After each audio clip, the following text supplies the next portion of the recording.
калың токойдун четиндеги карагандуу жерде бир коен жашап, коркоктугунан казып алган ийнинен алыс чыкчу эмес.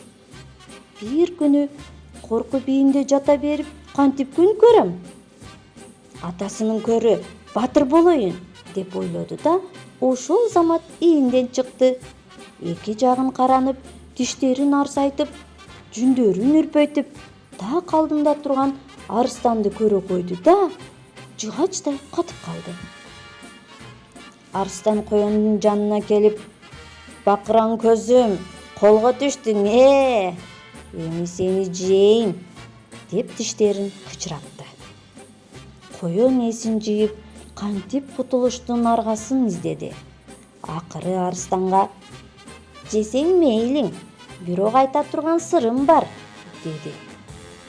«Анда тезирээк айт». «Сен өтө күчтүүсүң, мунуңа толук ишенем. Бирок тетигинде кудукта сенден да чоң арстан бар. Ал бая күнү сени жейин деп ачууланып жатканын уккам. Убалы ошого бир беттешип көр, күчүңдү көзүм көрүп калсын. Мени анан жебейсиңби?» «Эч кайда качпайм, арстаным». Арстан чындап ачууланып: «Кана, кайсы жерде? Ээрчитип баргын!» деп буйрук кылды.